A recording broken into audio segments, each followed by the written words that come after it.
அனைவருக்கும் சேஷப்பிரியாவின் அன்பு வணக்கம். சிறு தொண்டர் புராண கதை. கதைக்குள் செல்வோமா? இந்த சிறு தொண்டர் கதையில பரமசிவன், பார்வதி, சிறு தொண்டர், திருவெண்காட்டு நங்கை, சீராளன், சந்தன நங்கை, நந்திதேவர், பூதகணங்கள், இப்படி பல கதாபாத்திரங்கள். முதல்ல பரமசிவனும் பார்வதியும் கைலாசத்துல இருக்காங்க. பரமசிவன் தனது தலையில இருக்கிற ஒரு பூவை எடுத்து பார்வதிக்கு சூட்டி மகிழ்கிறார். சந்தோஷமான பார்வதி, என்னுடைய பாக்கியம் நாதா, சில தினங்களாக நான் தங்களை ஒரு விஷயம் கேட்கணும்னு பல முறை பிரயத்தனப்பட்டேன். இருந்தாலும் அடியாள் கேட்பது அடுக்குமோ என்னமோ என்னும் குழப்பத்தினால் அமைதியாயிருந்து விட்டேன். நான் கேட்பது தவறாயிருந்தா தாம் கருணை கூர்ந்து மன்னிக்கணும். அப்படி இல்லைன்னா அடியாள் அறியும்படி விடை தந்து அருள வேண்டும் அப்படின்னு பார்வதி பரமசிவனை பார்த்து கேக்குறாங்க. அதுக்கு பரமசிவன், பார்வதி, உன்னோட மனசுல இருக்கிற சந்தேகம் என்னன்னு எனக்கு ஏற்கனவே தெரியும். இருந்தாலும் அத நீ சொல்லி தெரிஞ்சுக்கணும்னு நான் பொறுமையா இருக்கேன், கேளு அப்படின்னு சொன்னார். இத கேட்ட பார்வதி, நாதா, சில நாட்களா தமது திருச்சடையில் சூடும்படியான அந்த மலர்கள் முன்பை விட ரொம்ப அழகாவும் வாசனையாவும் இருக்கே, இந்த புதுமைக்கு என்ன காரணம்? அத அறிய விரும்புறேன் அப்படின்னு சொன்னாங்க. அதுக்கு பரமசிவன், பார்வதி, நீ கேட்டது எனக்கு ரொம்ப சந்தோஷம். நானும் இத உனக்கு சொல்றதுக்கு சரியான சமயத்தை எதிர்பார்த்துட்டு இருந்தேன். இதுக்கு காரணம் நம்ம பூமண்டலத்துல இப்போ பரிபக்குவ திசையை அடைஞ்சிருக்கிற பக்தனொருவனுடைய பேரன்புதான் அப்படின்னு ரொம்ப மனங்குளிர்ந்து பேசினார் பரமசிவன். அதுக்கு பார்வதி, ரொம்ப சந்தோஷம் நாதா. அப்படிப்பட்ட அந்த பக்த சிரோமணியோட பேரை என்னன்னு தெரிஞ்சுக்கலாமாண்ணா அப்படின்னு கேட்டாங்க. அதுக்கு பரமசிவன், அவனது இயற்பெயர் பரஞ்சோதியான், காரண பெயர் சிறு தொண்டன். இப்படி பரமசிவன் சொன்னதும் பார்வதிக்கு ஒரே ஆச்சரியம். என்ன நாதா, தங்களோட திருவாக்கால புகழற அந்த அன்பனுக்கு சிறு தொண்டன்னு பேர்தானா வைக்கணும் அப்படின்னு கேட்டாங்க. அதுக்கு பரமசிவன், அதுக்கு ஒரு காரணம் உண்டு. எப்படிப்பட்ட அரிய பெரிய தொண்டு பண்ணாலும் மனசுல அடக்கம்ங்கிறது முக்கியமா இருக்கணும். அதனால சிறு தொண்டன் அப்படின்னு தான் அவனுக்கு பேர் அப்படின்னு சொன்னார் பரமசிவன். நாதா, அப்படிப்பட்ட பக்தனோட வரலாற்றை கேட்டு சந்தோஷப்படணும்னு நான் நினைக்கிறேன். அதுக்கு நீங்க தான் உதவணும் அப்படின்னு சொல்றா பார்வதி. அதுக்கு பரமசிவன், அந்த பக்தன் திருச்செங்காட்டங்குடியில ஆமாத்திய குலத்துல உதித்து சகல கலைகள்ல வல்லவனாகி அந்த நாட்டை ஆள்ற சோழ மன்னன் கிட்ட மந்திரியாகி வாதாபிங்கிற வடநகர் மீது படையெடுத்து சென்று வெற்றியும் பெற்று அளவற்ற நிதியை தன்னோட அரசனுக்கு கொண்டு வந்து சமர்ப்பிச்சான். அதனால அந்த அரசன் மனமகிழ்ந்து, உனக்கு என்ன வரம் வேணும் அப்படின்னு கேட்டபோது அவன் என்ன சொன்னான் தெரியுமா? பரமசிவனுக்கு பணி செய்யற தொழிலே இனி எனக்கு தொழிலாகணும் அப்படின்னு கேட்டான். அங்கனமே ஆகுகன்னு அந்த மன்னவனும் சொல்லிட்டான். அந்த நாள் முதல் அரசன் கொடுத்த திரண்ட நிதியை வச்சுண்டு நமது அடியவருக்கு உணவு அளிக்கிற தொண்டினை பெருந்தொண்டா அந்த பக்தன் செஞ்சுண்டு வரான். யார் வந்தாலும் இல்லேன்னே சொல்றதில்ல. நமக்கான பூஜையையும் கிரமமா பண்றான்.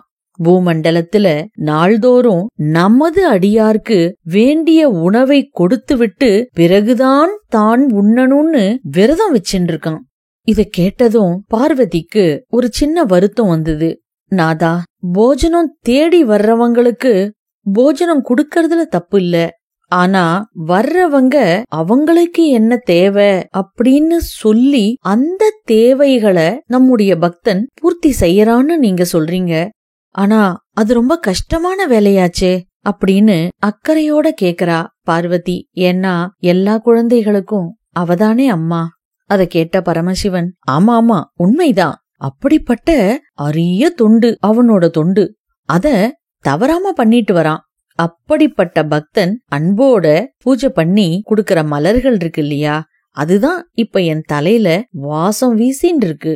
நீயே அதிசயிக்கிற அளவுக்கு அத்தனை அழகோட வாசனையோட இருக்கு அப்படின்னு சொன்னார் பரமசிவன். அதுக்கு பார்வதி, நாதா ரொம்ப சந்தோஷம். இப்படிப்பட்ட சிறந்த பரம பக்தன் வேண்டும் வரத்தை அவனுக்கு சீக்கிரம் அளிக்க கூடாதா அப்படின்னு பார்வதி சிறு தொண்டனுக்காக பரிஞ்சிண்டு வரா. பரமசிவன் சொல்றார், அதான் கஷ்டமா இருக்கு. தினந்தோறும் நமக்கான பூஜையை முடிச்சிட்டு நம்ம கிட்ட ஏதாவது கேட்டா அவனுக்கு அதை கொடுக்கலாம். ஆனா இந்த பக்தன் நம்ம எதுவுமே கேட்கறது இல்ல. பூஜை முடிஞ்சு நம்மிடமிருந்து விடை பெறும் போது கூட எல்லாம் உமது பேரருள் அப்படின்னு சொல்லிட்டு போயிடுறான். இவனுக்கு நாம என்ன பண்றது? ஏதாவது ஒரு வழி சொல்லேன் பாப்போம் அப்படின்னு பார்வதி கிட்டயே கேக்குறார் பரமசிவன். அதுக்கு பார்வதி சொல்றா, ஓ, என்ன சோதிக்கிறீங்களோ? தாங்கள் அறியாத வழி நான் என்ன சொல்ல போறேன்? ஆனா அந்த பக்தனுக்கு மனைவி மக்கள் இருக்காங்களா அப்படின்னு கேக்குறா பார்வதி. பரமசிவன் சொல்றார், உண்டு உண்டு. வெண்காட்டு நங்கைன்னு ஒரு சொல் தவறாத பத்தினி, சீராளன்னு 5 வயதுடைய ஒரே பாலகன் அப்படின்னு விளக்கம் கொடுக்கிறார் பரமசிவன். ஆனா நாதா, அவனுக்கு குடுக்கறதுக்கு வேற என்ன இருக்கு? இத பார்வதி கேட்டதும் பரமசிவன் சொல்றார், அவன் வேண்டியபடியே நமது பேரருள். அத குடுக்கறதுக்கு சரியான வழி அவனுடைய அன்போட மகத்துவத்தை இந்த உலகமே தெரிய செய்யணும். இதுதான் ஒரே வழி. நீ என்ன சொல்ற அப்படின்னு பார்வதி கிட்ட பரமேஸ்வரன் கேக்குறார். நாதா, உங்களுடைய யோசனைக்கு நான் குறுக்க நிப்பனா? அந்த பரம பக்தனோட பரிபக்குவத்தை சோதிக்கிறதுக்காக தாங்களே பூலோகம் போகிறதுக்கு தீர்மானிக்கிறீங்க போல தெரியறதே. நானும் உங்க கூட வரட்டுமா அப்படின்னு கேக்குறா பார்வதி. பரமசிவன் சொல்றார், அடடா, நான் பைரவ வேடம்ல பூண்டுன்னு போறேன். அதுக்கு நீ பக்கத்துல இருக்கிறது ஒத்து வராது அப்படின்னு சொல்லிட்டார். சரி, உங்களோட சித்தம். இருந்தாலும் இப்பவே நான் உங்ககிட்ட ஒன்னே ஒன்னு வேண்டிக்கிறேன். அந்த பக்தனோட மனச நீங்க பரிசோதிக்க போறீங்க. அப்போ ரௌத்ரமாலாம் எதுவும் பண்ணிட வேண்டாம். உங்களுக்கு தெரியாதது ஒன்னும் இல்ல. இருந்தாலும் நான் சொல்றேன், என்ன மன்னிக்கணும். சகல பிராணிகளுக்கும் நீங்க தான் அப்பாங்கறத மறந்துடக்கூடாது. அவங்களுக்கெல்லாம் நான் அம்மா. நீங்க என்ன செஞ்சாலும் கொஞ்சம் கருணையும் அதுல இருக்கா மாதிரி பாத்துக்கோங்களேன் அப்படின்னு வேண்டா பார்வதி. பரமசிவன் பார்வதிய பார்த்து சொல்றார், அப்படியே இருக்கட்டும். ஆனா என்ன நீயே இப்படி பேசுற? யார் வருத்த போறா? யார் வருத்தப்பட போறா? நீதானே ஜெகன்மாயை. ஆமா, உன்னையே அந்த மாயை பிடிக்கிறதா என்ன? எதுலயும் பற்று இருக்க கூடாது. சோதிச்சு அதற்கான பலனை பக்தனுக்கு நம்ம கொடுக்கணும். ஞானக்கண்ண திறந்து மட்டும் பார்க்கணும். இந்த சோதனைகள் எல்லாமே உலக ரட்சணார்த்தம். இது எல்லாமே லீலா வினோதம்தான் அப்படின்னு பார்வதிக்கு விளக்கம் கொடுக்கிறார் பரமசிவன். பார்வதி, ஆம், எனக்கு எல்லாமே புரியறது, என்ன மன்னிச்சிடுங்க அப்படின்னு சொல்றா. இப்போ பரமசிவன் நந்தியை கூப்பிடுறார். நந்தி தேவர் வரார். பரமசிவன் சொல்றார், நந்தி, பூமண்டலத்துல நாளைக்கு காலையில சூரியன் உதிக்கிறதுக்கு முன்னாடியே நீ நம்முடைய கணங்கள்ல தேவைப்படுறவங்கள உங்கூட அழைச்சிண்டு போய் திருச்செங்காட்டங்குடியில மேலண்டை வீதி உள்ள புது மண்டபத்துல அடியார் வேஷத்தோட தங்கிக்கணும். அன்று சாயங்காலம் வரைக்கும் அந்த ஊர்ல சிறு தொண்டன் தவிர சிவவேடம் தரித்த ஒருத்தர கூட பாக்கி இல்லாம எல்லோருக்கும் பெரிய விருந்து கொடுத்து திருப்தி பண்ணணும். அந்த சிறு தொண்டன் வீட்டுக்கு ஒரு சிவனடியார் கூட உணவுக்கு போகாம இருக்கும்படி பண்ணணும் அப்படின்னு கட்டளை போட்டுட்டார். உடனே நந்திதேவர் தங்கள் சித்தம் அப்படின்னு சொல்லிட்டார். இப்போ எல்லா பூதகணங்களையும் திருச்செங்காட்டங்குடிக்கு நந்திதேவர் கூட்டிட்டு போறார். அங்க முதல் பூதகணத்தோட கேள்வி, நம்ம எல்லாரும் வந்துட்டோமா இங்க? மத்த கணங்கள்லாம் எங்க அப்படின்னு. இரண்டாவது பூதகணத்தோட பதில், மத்தவங்களையெல்லாம் அழைச்சிண்டு நந்திதேவர் ஏற்கனவே போயாச்சு, நம்ம சீக்கிரம் போகணும், நீங்கள்லாம் பின்னால வாங்க அப்படின்னு சொல்லிட்டு போயிட்டார். இத கேட்டதும் மூணாவது பூதகணம், இதுதான் திருச்செங்காட்டங்குடி போல இருக்கு, பூலோகத்துக்கு வந்து சேர்ந்துட்டோமே, இனி நாம் உருமாறணும். இப்படியா பேசிண்டே திருச்செங்காட்டங்குடி வந்தாச்சு. இப்போ நாலாவது பூதகணம், ஆமா, நீர் என்னவா மாறணும்? இதுக்கு மூணாவது பூதகணத்தோட பதில், நான் எல்லாருக்கும் உணவு பரிமாறுற பரிசாரகனாகணும். இதுதான் எனக்கு வந்த கட்டளை. இந்த பதிலுக்கு நாலாவது பூதகணம், ரொம்ப அதிர்ஷ்டசாலி நீங்க அப்படின்னு ஏக்க பெருமூச்சு வருது. இப்படி ஒரு பூதகணமும் நான் தான் சோமாசா இருக்க போறேன், இன்னொரு பூதகணம் நான் பாயசம், இன்னொரு பூதகணம் நான் சக்கரை பொங்கல். இப்படி பூதகணங்கள் ஒவ்வொன்றும் ஒரு உணவு பதார்த்தமாக தன்னை மாத்திக்கிறது. மறுநாள் சிறு தொண்டர் சிவபூஜை பண்ணிட்டு இருக்கார். சிவபூஜை முடிஞ்சதும் மனைவி திருவெண்காட்டு நங்கை கையில விசிறியோட பக்கத்துல வந்து நிக்கிறா. சிறு தொண்டர் பூஜை முடிஞ்சதும் வழக்கம் போல அர்ச்சனை செய்த புஷ்பங்கள்லேந்து 3 மட்டும் எடுத்து ஒன்றை தன்னோட தலையில சூடிக்கிறார், மற்றொன்றை தன்னோட மனைவி கிட்ட கொடுக்கிறார். இன்னொன்னை எடுத்து இத சீராளனுக்கு கொடு அப்படின்னு அவர் கொடுக்கும்போது அது தவறி கீழே விழறது. அப்போ என்ன இது தவறுறது, பதறார் சிறு தொண்டர். அதே மாதிரி அவரோட மனைவியும், நாதா நமக்கு ஒரு கெடுதியும் வராமல் இருக்கணும் அப்படின்னு பயப்படுறா. அந்த புஷ்பத்தை கையில் எடுத்து கண்ணுல ஒத்திக்கிறா. சிறு தொண்டர் சொல்றார், நீ எதுக்கும் கவலைப்படாத, அப்படி ஏதாவது நடந்தாலும் எம்பெருமானோட திருவருளால எல்லாம் நல்லதாவே நடக்கும். இதுக்கெல்லாம் நம்ம பயப்படக்கூடாது. எம்பெருமானோட பாத மலர் நமது ஹிருதய மலர்லேந்து நம்மள கண்டிப்பா காப்பாத்தும். நான் பூஜை பண்ணிட்டு இருக்கும்போது யாராவது அதிதிகள் வந்தாங்களா அப்படின்னு கேக்குறார். திருவெண்காட்டு நங்கை, ஒருவரும் வரலையே அப்படின்னு வருத்தத்தோட சொல்றா. அதுக்கு சிறு தொண்டர், என்ன காரணம்? என்னுடன் சாப்பிடறதுக்கு கார்த்தாலேந்து தேடி கூட ஒரு சிவனடியார் கூட என் கண்ணுல படலையே. யார கேட்டாலும் மேலண்டை வீதியில புது மண்டபத்துல போஜனம் செஞ்சு முடிச்சாச்சுன்னு சொல்றாங்க. சரி, நான் மறுபடியும் நமது திருவீதிகள்ல போய் பசியோட இருக்கிற சிவனடியார் யாராவது கிடைக்கிறாங்களான்னு பாத்துட்டு வரேன். நீ சீக்கிரம் உணவெல்லாம் தயார் பண்ணி வை, நடுப்பகல் ஆகிறது அப்படின்னு அவசரமா வீதிக்கு ஓடுறார் சிறு தொண்டர். சிறு தொண்டரால சிவனடியாருக்கு உணவு கொடுக்காம தான் எதையுமே சாப்பிட முடியாது. அது மட்டும் இல்ல, சிவனடியார் விரும்புற உணவை தான் அவருக்கு கொடுப்பார். இதுவும் சிறு தொண்டரோட விரதத்துல ஒரு முக்கியமான பகுதி. திருவெண்காட்டு நங்கை, நாதா சீக்கிரம் யாராவது சிவனடியார அழைச்சிண்டு வாரும், தாமும் ரொம்ப நேரமா எதுவும் சாப்பிடல அப்படின்னு அக்கறையோட சொல்றா. சிறு தொண்டர் கிளம்பி வெளியில போறார். அப்போ அந்த வீட்டு வேலைக்காரி சந்தன நங்கை உள்ள வரா.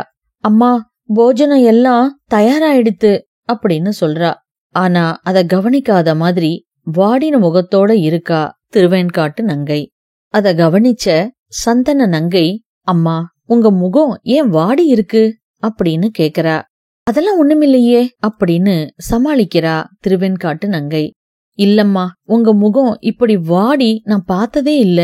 சீராளன் பிறந்தப்புறம் நீங்க எவ்ளோ சந்தோஷமா இருக்கீங்க, இவ்ளோ வாட்டத்தோட ஒரு நாளும் நான் உங்கள பாக்கலையே அப்படின்னு சொல்றா.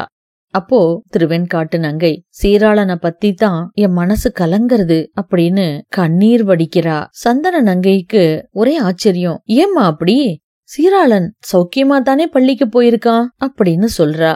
அதுக்கு திருவெண்காட்டு நங்கை, எனது கணவருடைய குறிப்புகளால் சீராளனுக்கு ஏதோ தீங்கு வரும்னு என் மனசு பயப்படுறது அப்படின்னு சொல்றா. சந்தன நங்கைக்கு தூக்கி வாரி போட்டுது. என்ன அம்மா இது, இனி வரப்போறது யாருக்கு தெரியும்? இதெல்லாம் நம்பாதீங்க. அந்த ஈசன் ஒருவனுக்கு மட்டும்தான் எல்லாமே தெரியும்னு தானே எல்லாரும் சொல்றாங்க, நம்மளுக்கு எப்படி தெரியும் அப்படின்னு கேக்குறா. திருவெண்காட்டு நங்கைக்கு இந்த உண்மையெல்லாம் புரியறது.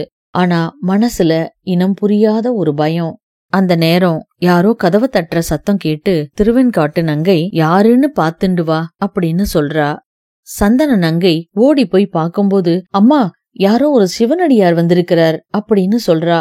உடனே திருவெண்காட்டு நங்கை, அப்படியா, உள்ள வர சொல்லு. ஐயோ, இவர் இப்பதானே வெளியில போனார், இன்னும் கொஞ்சம் பொறுமையா இருந்திருக்கலாம் அப்படின்னு சொல்லிண்டே வந்த சிவனடியாரை வரவேற்க ஓடுகிறாள் திருவெண்காட்டு நங்கை. சிவனடியார் வேடம் பூண்டு வந்த பரமசிவன், இது சிறு தொண்டரோட இல்லம்தானே அப்படின்னு கேக்குறார். ஆம் சுவாமி அப்படின்னு சொல்றா திருவெண்காட்டு நங்கை. வீட்டில் இருக்கிறாரா சிறு தொண்டர்? பரமசிவன் கேட்டதும், சுவாமி மன்னித்தருளணும், தன்னுடைய விரத நியமனப்படி சிவனடியார் கூட மட்டும்தான் அமுதுண்ணுவார் என் கணவர். இன்றைக்கு இதுவரையில் ஒரு சிவனடியாரையும் அவரால் கண்டுபிடிக்க முடியல. அதனால திருவீதிகளில் தேடப் போயிருக்கார். ஆனா அந்த பரமசிவத்தின் அருளால தாங்கள் இந்த சிற்றில்லத்திற்கு வந்திருக்கீங்க. என்னுடைய நாதர் இப்போ சீக்கிரமா வந்துடுவார்னு நினைக்கிறேன். தங்களை பார்த்தா ரொம்ப பசியா இருக்க மாதிரி இருக்கு.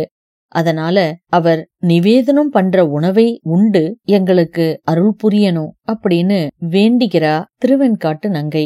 அதற்கு பரமசிவன் ரொம்ப சந்தோஷம். நான் ரொம்ப பசியா இருக்கேங்கிறது உண்மைதான். அந்த பசியை தீர்த்துக்கத்தான் நான் ரொம்ப தூரத்திலிருந்து இங்க வந்திருக்கேன்.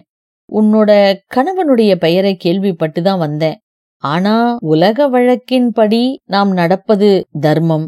அதனால புருஷன் இல்லாத வீட்டுல நாம் தங்கி இருப்பது நியாயம் கிடையாது.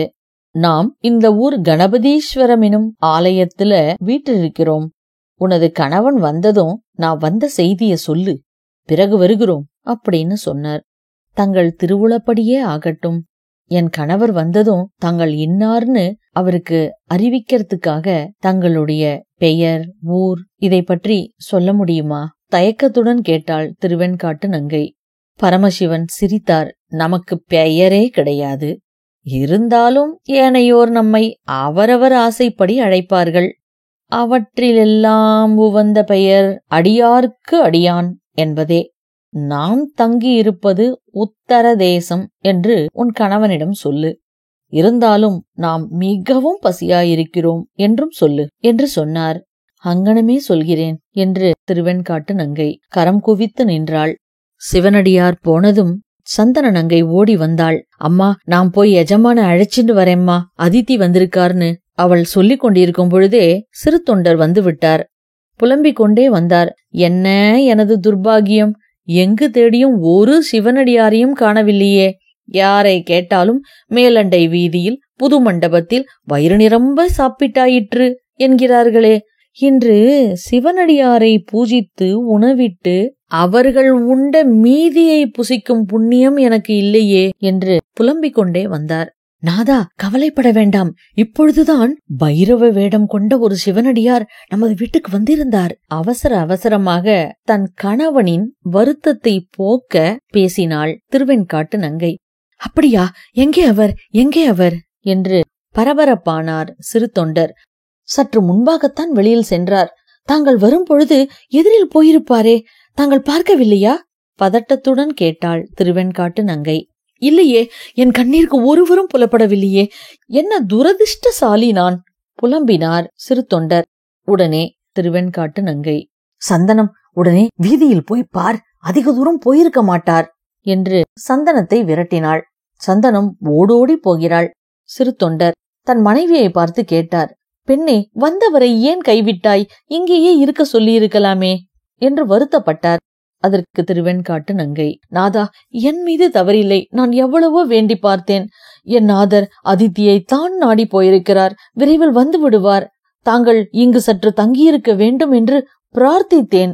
அவர் ஒரே பிடிவாதமாய் புருஷன் இல்லாத வீட்டில் தாம் தனித்து தங்கியிருப்பது உலக வழக்கத்திற்கு மாறானது என்று கூறி நம்முடைய கணபதீச்சுர ஆலயத்தில் தங்கியிருப்பதாக சொன்னார் என்றாள். இப்பொழுது சந்தன நங்கை வருகிறாள். அம்மா, அவரை எங்கேயும் காணோமேம்மா. வீதியில் இருப்பவர்களையும் வினவினேன். அவர்கள் எல்லோரும் அப்படிப்பட்டவரை பார்க்கவே இல்லை என்கிறார்கள். அந்த மகான் ஒருவர் கண்ணுக்கும் புலப்படவில்லையே. ஒருவேளை கணபதீச்சுர ஆலயத்திற்கு போயிருக்க வேண்டும் என்று நினைக்கிறேன் என்றாள். உடனே சிறு தொண்டர், ஆகா, அப்படிப்பட்ட உத்தமரான மகான் யாராக இருக்க முடியும் என்று ஆச்சரியப்பட்டார். நான் தங்களுக்கு அறிவிக்க வேண்டி யார் என்று கேட்டேன். தான் சாதாரணமாயிருப்பது உத்திர தேசத்தில்தான் என்றார். தன்னை அடியாருக்கு அடியான் என்று எல்லோரும் அழைப்பார்கள் என்றும் சொன்னாரே என்றாள் திருவெண்காட்டு நங்கை. அதற்கு சிறு தொண்டர், அப்படிப்பட்ட அடியாரை நான் சீக்கிரம் பார்க்க வேண்டும் என்று துடித்தார். ஐயோ, அவர் ரொம்ப பசியாக இருப்பதாக வேற சொன்னாரே என்று பதட்டமானாள் திருவெண்காட்டு நங்கை. சிறு தொண்டர், அப்படியா? அதை ஏன் எனக்கு நீ முன்பே கூறவில்லை? எவ்வளவு பசியோடு இருக்கிறாரோ. இதோ நான் ஓடுகிறேன், இரு என்று கோவிலுக்கு ஓடினார். சீக்கிரம் அதித்தியை அழைத்து கொண்டு வர வேண்டும் என் கணவர் பசி களைப்பில் இருப்பது எனக்கு நன்றாக தெரிகிறது என்று அந்த பரமசிவனை நினைத்து வணங்கினாள் திருவெண்காட்டு நங்கை. இதற்குள் சந்தன நங்கையை அழைத்து பள்ளிக்கு சென்று சீராளனை சீக்கிரம் அழைத்து வா என்று உத்தரவிட்டாள். சந்தன நங்கை பள்ளிக்கு ஓடினாள். திருவெண்காட்டு நங்கை யோசித்தாள். இந்த பைரவ வேடம் கொண்ட அதித்தியை பார்த்த பொழுது எனக்கென்னமோ அந்த எம்பெருமானை பார்ப்பது போலவே தோன்றியது. என் மனம் குளிர்ந்தது. ஆகவே இவர் யாரோ பெரிய மகானுபாவராக இருக்க வேண்டும். எனது கணவர் அவரை அழைத்து வந்து உணவிட்ட பிறகு நமது சீராளனை அவர் பாதத்தில் பணிந்து அவரது அருளை பெறும்படி செய்ய வேண்டும். அதனால் அவனுக்கு ஏதாவது தீங்கு நேரும் என்ற என் மன வருத்தமும் நீங்கிவிடும் என்று யோசித்தாள். இப்பொழுது சிறு தொண்டர் தனியாக வந்தார். நாதா, என்ன ஆயிற்று? ஏன் இப்படி வாடிய முகத்துடன் வருகிறீர்கள்? அதுவும் அந்த அதித்தி எங்கே? அவரை தாங்கள் பார்க்கவில்லையோ என்றாள். சிறு தொண்டர் வருத்தத்துடன் பார்த்தேன் என்றார். பிறகு அவரை ஏன் தாங்கள் அழைத்து வரவில்லை? தம்மையே காண வந்ததாகவும் சொன்னாரே, பசியுடன் இருப்பதாக சொன்னாரே, போஜனத்திற்கு வரமாட்டேன் என்று சொல்லிவிட்டாரா என்ன என்றாள் வருத்தத்துடன் திருவெண்காட்டு நங்கை. இல்லை இல்லை, வருவதாகத்தான் சொன்னார். சிறு தொண்டரின் குரலில் பதட்டமும் நடுக்கமும் இருந்தது. பிறகு ஏன் உங்களுடன் வரவில்லை நாதா? நான் அவ்வாறு கூறுவதற்காக என்னை மன்னிக்க வேண்டும். தாங்கள் என்னிடம் ஏதோ சொல்ல தயங்குவது போல தெரிகிறது. நான் அந்த மகானிடம் பேசியதில் ஏதாவது தவறாக போய்விட்டதா என்று கேட்டாள் திருவெண்காட்டு நங்கை. சிறு தொண்டர் இல்லை இல்லை, அப்படியொன்றும் இல்லை என்றார். ஆனால் ஏதோ இருக்கிறது என்று திருவெண்காட்டு நங்கைக்கு தெளிவாக புரிந்துவிட்டது. தயவு செய்து என்ன விஷயம் என்பதை என்னிடம் கூறுங்கள் என்று கெஞ்சினாள். உன்னிடம் சொல்லி என்ன பயன்? மறுபடியும் கண்கலங்க நின்றிருந்தார் சிறு தொண்டர். மேலும் மேலும் மனைவி வற்புறுத்தியதால் சிறு தொண்டர் சொன்னார். பெண்ணே, நடந்ததை சொல்கிறேன் கேள். நான் இங்கிருந்து விரைந்தோடி அவர் பாதத்தில் பணிந்தேன். அவர் இங்கு வந்தபோது நான் இவ்விடம் இல்லாத குறையை மன்னிக்க வேண்டும் என்று பிரார்த்தித்தேன். பிறகு சாப்பிடுவதற்கு எழுந்தருள வேண்டுமென்று வேண்டினேன். என்ன, உம்மால் நமக்கு போஜனமிட முடியுமோ என்று கேட்டுவிட்டார். அதற்கு நான், சுவாமி, எம்பெருமான் அருளால் முடியும் என்றுதான் நினைக்கிறேன் என்றேன். பிறகு அந்த மகான் 6 திங்களுக்கு ஒரு முறை மட்டுமே சாப்பிடுவாராம். அப்படி சாப்பிடுவதும் சாதாரண உணவில்லையாம். அவர் மனதிற்கு உகந்த உணவை மட்டும்தான் சாப்பிடுவாராம். அது எத்தன்மையான உணவோ என்று நான் கேட்டேன். அவர் சாப்பிடுவது சர்வ லட்சணமும் பொருந்திய 5 வயதுடைய பசு என்று கூறினார் என்று சொல்லி நிறுத்தினார் சிறு தொண்டர். உடனே திருவெண்காட்டு நங்கை, எதற்கு கவலைப்படுகிறீர்கள்? நம்மிடம் அம்மாதிரியான பசுக்கள் நிறைய இருக்கின்றன என்றாள். பெண்ணே, அவசரப்படாதே. அவர் உணவிற்காக கேட்டது சாதாரண பசு அல்ல, நரப்பசுவாம் என்றார். நரப்பசுவா? திகைத்தாள் திருவெண்காட்டு நங்கை. ஆம், அதுவும் தாய் தந்தைக்கு ஒரே மகனாக இருக்க வேண்டுமாம் என்றார். இப்பொழுது திருவெண்காட்டு நங்கை என்ன செய்வதென்று தெரியாமல் திகைத்தாள். எவ்வளவு பொன்பொருள் கொடுத்து வாங்கினாலும் ஏக புத்திரனை யாராவது கொடுப்பார்களா பலி கொடுக்க என்று கதறினாள். அதற்கு சிறு தொண்டர் சொல்கிறார், அப்படி கொடுத்தாலும் நமக்கு அது பயன்படாது. அப்படி கொடுக்கும் தாய் தந்தையர்கள் மனமுவந்து சந்தோஷமாக கொடுக்க வேண்டுமாம் என்றார். மனமுவந்து யார் தருவார்கள் என்றாள் திருவெண்காட்டு நங்கை. அப்பொழுது சிறு தொண்டர் விளக்குகிறார். அந்த குழந்தையை தாய் பிடிக்க வேண்டுமாம், தந்தை அறுக்க வேண்டுமாம், தமக்கு பாகம் வேண்டும் என்றார்.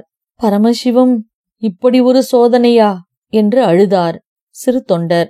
அந்த நேரத்தில் சீராளன் பள்ளியிலிருந்து வேகமாக ஓடி வருகிறான். அம்மா, யாரோ அதித்தி வந்திருக்கிறாரமே என்று சொன்னான் சீராளன். அதற்கு திருவெண்காட்டு நங்கை, அவர் சீக்கிரம் வருவாரடா கண்மணி, நீ குளித்துவிட்டு வா என்றாள். சரியம்மா என்று சந்தன நங்கையுடன் குளிக்க ஓடினான் சீராளன். நாதா, இனி நமக்கு மனக்கவலை எதற்கு? உணவை அளிக்கும் சக்தியை பரமசிவன் நமக்கு கொடுத்திருக்கிறார். நம் குழந்தைதான் அது. அவனும் 5 வயது பாலகன்தானே என்றாள் திருவெண்காட்டு நங்கை. உடனே சிறு தொண்டர் அவளை கட்டி அணைத்தார். நீதான் பதிவிரதை. அந்த பரமசிவத்தின் பேரருளால் அதிதிகளுக்கு வேண்டிய உணவை அளிக்கும் நாம் மேற்கொண்ட விரதத்தை குறைவில்லாமல் நடத்த வேண்டும் என்றார்.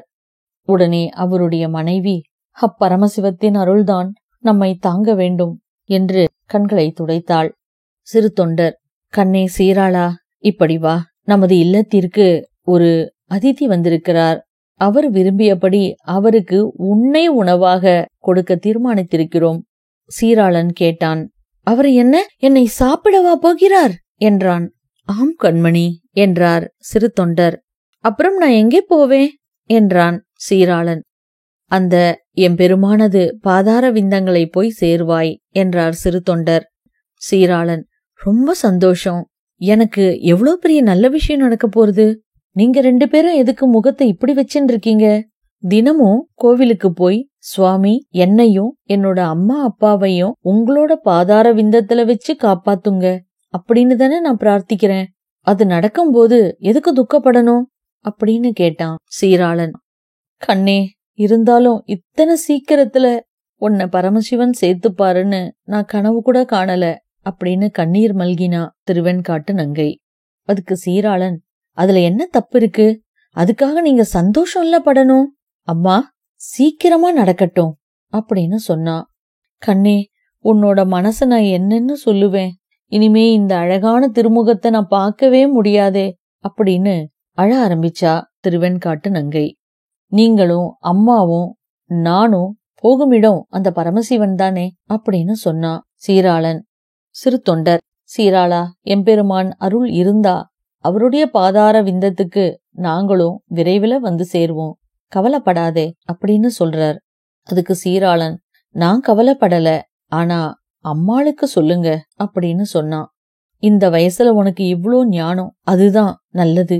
அப்படியே உன் மனசை நிறுத்தி வை, உலக மாயைக்கு இடம் கொடுத்துறாத அப்படின்னு சொல்றார் சிறு தொண்டர். இப்போ சந்தன நங்கை அங்க வந்தா.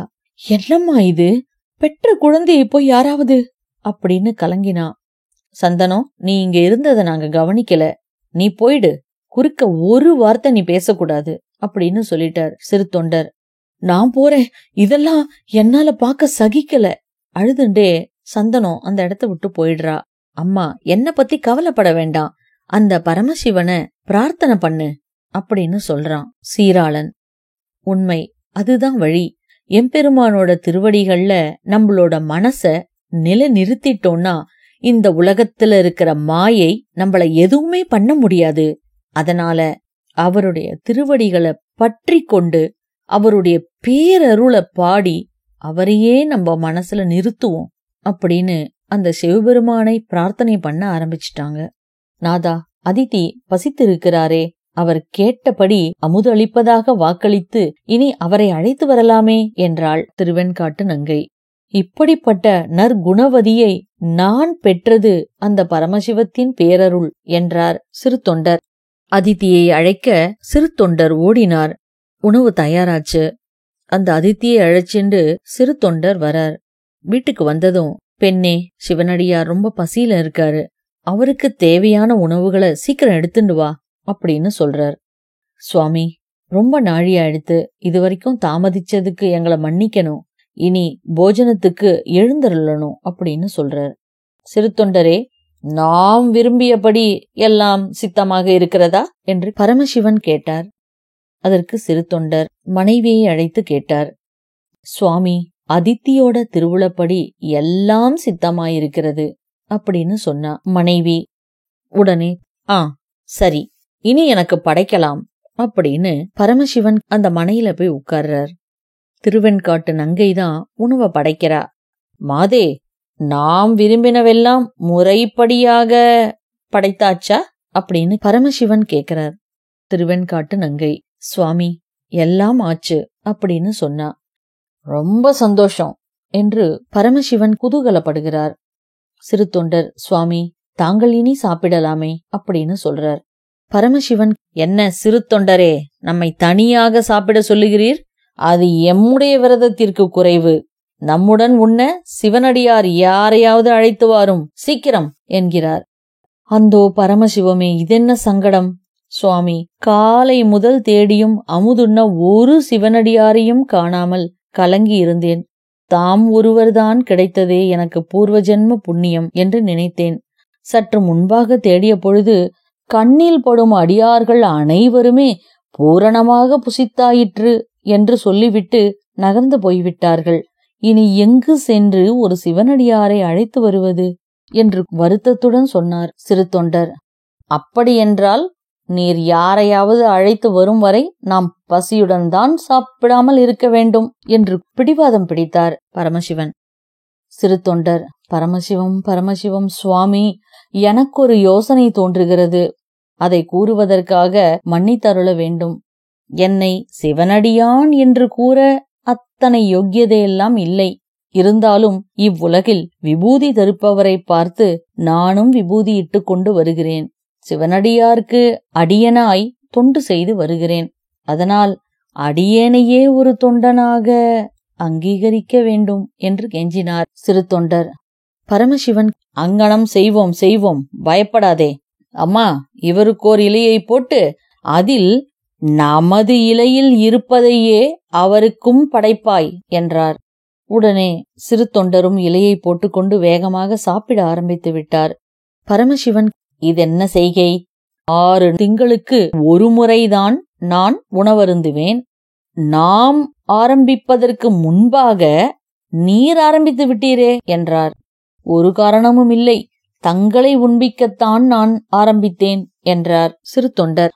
பரமசிவன், பொறும் சாப்பிட வேண்டாம், இன்னொரு இலையை போடுங்கள் என்றார். இன்னொரு இலையை போடுகிறாள். அதிலும் இதே உணவை பரிமாறுகிறாள் திருவெண்காட்டு நங்கை. பரமசிவன், சிறு தொண்டரே, உமக்கு மகன் ஒருவன் இருக்கிறானா என்று கேட்கிறார். உடனே சிறு தொண்டர், சுவாமி, ஒருவன் இருந்தான் என்றார். பரமசிவன், அவனையும் அழையும், நம்முடன் உணவருந்த என்றார். சிறு தொண்டர், சுவாமி, அவன் இப்பொழுது உமக்கு உதவ மாட்டான் என்றார். பரமசிவன், ஏன் என்று கேட்டதும் சிறு தொண்டர், அவன் இப்பொழுது இல்லை, எம்பெருமான் திருவடியில் இருக்கிறான் என்றார். அதற்கு பரமசிவன், ஆஹாஹா, சிறு தொண்டரே, என்ன காரியம் செய்தீர்! மகனில்லாத வீட்டில் நம்மை அமுதுண்ண வரவழைத்தீர். மகனில்லா வீட்டில் போஜனம் சாப்பிடுவதா நாம் புறப்படுகிறோம். ஒரு கணமும் தாமதியும். இங்கு உமது உணவும் வேண்டாம், ஒன்றும் வேண்டாம் என்று அவர் எழுந்து விட்டார். அவரது காலை பற்றி கொண்டு அழுதார் சிறு தொண்டர். சுவாமி, எங்களை ஆதரித்தல் வேண்டும். உங்களது திருவுள்ளப்படி எமது ஒரே மகனையே தங்களுக்கு உணவளித்துள்ளோம். இனி எமக்கு வேறு மகனே இல்லை, என் செய்வோம் என்று அழுதார். பரமசிவன், இல்லை, உமது மகன் இருப்பதாகத்தான் நாம் எண்ணுகிறோம். எங்கேயோ ஒளிந்திருக்கிறான். எப்படியாவது நீங்கள் இருவரும் அவனை தேடி அழைத்து வந்தால்தான் நாம் உண்போம். போய் அழைத்து வாருங்கள், பொங்கல் என்றார். திருவெண்காட்டு நங்கை, அடியாளுடைய பாபம்தான் உங்களுக்கு சூழ்ந்திருக்கிறது என்று அழுதாள். சிறு தொண்டர், நாம் இறைவனை வேண்டுவோம், வேறு துணை இல்லை என்று கதறினார். பரமசிவன், சிறு தொண்டரே, என்ன துக்கம் அங்கே என்றார். சிறு தொண்டர், சுவாமி, மிக்க பசியில் இருக்கும் தமது பசியை ஆற்ற முடியாத பாவி நான். அதனால் நான் துக்கத்தில் இருக்கிறேன், வேறொன்றுமில்லை என்றார். பரமசிவன், வெண்காட்டு நங்காய், நீ என்ன துக்கத்தில் இருக்கிறாய் என்றார். திருவெண்காட்டு நங்கை, சுவாமி, வேறொன்றுமில்லை. எம்முடைய மைந்தன் தேவரீரது வயிற்றை அடைந்தாவது நற்கதி அடைவான் என்றுதான் அவனை பலியாக்கினோம். அப்படி பலி கொடுத்தும் தேவரீரது வயிற்றை அடைந்து நற்கதி பெறுவதற்கு அவன் பாத்திரமாகாமல் போனானே என்று துக்கப்படுகிறேன் என்று அழுதாள். பரமசிவன், இது நீங்கள் துக்கப்பட வேண்டிய நேரமல்ல. என் கட்டளைப்படி செய்யுங்கள்.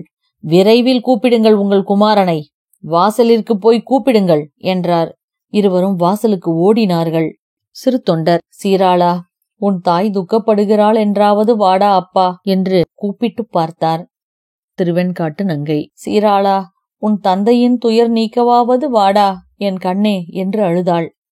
எங்கிருந்தோ சீராளன் ஓடோடி வந்தான். வந்தேன் அம்மா, வந்தேன் அப்பா என்று அவர்களை கட்டி கொண்டான். அப்பொழுதுதான் திரும்பி பார்த்தார்கள். அங்கே அதிதியாக வந்த பரமசிவனை காணவில்லை. சிறு தொண்டர், இது என்ன ஆச்சரியம்! எங்கே போனார் அவர் என்று துடித்தார் திருவெண்காட்டு நங்கை. என்ன ஆச்சரியம், நாம் இலைகளில் படைத்த அந்த உணவையும் காணோமே என்றாள். வந்தவர் அந்த பரமசிவம்தான் என்று இருவரும் உணர்ந்தார்கள். அந்த பரமசிவத்தை போற்ற ஆரம்பித்தார்கள். அந்த பரமசிவமும் ரிஷபவாகன ரூடராய் அவர்களுக்கு காட்சி தந்தார். ஆகாயத்தில் பூமாரி பொழிந்தது. சிறு தொண்டரும் அவருடைய மனைவியும் சீராளனும் சந்தன நங்கையும் பலமுறை நமஸ்கரித்து எழுந்தார்கள். பரமசிவன், சிறு தொண்டனே, நங்காய், சீராளா, எழுந்திருங்கள். உமக்கு நம்மிடமுள்ள உண்மையான பக்தியை உலகிற்கு தெரிவிக்கும் பொருட்டே உம்மை இந்த அளவிற்கு நாம் சோதித்தோம்.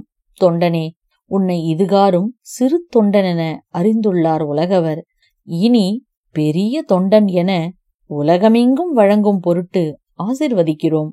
உனக்கும் உன் மனைவிக்கும் மைந்தனுக்கும் உன்னுடைய தாதிக்கும் எமது பதமளித்தோம் என்று கூறி மறைந்தார். பம்மல் சம்பந்த முதலியார் அவர்கள் எழுதிய நாடக வடிவிலான சிறு தொண்டர் புராணம் நிறைவு பெற்றது. ஓம் நம சிவாய.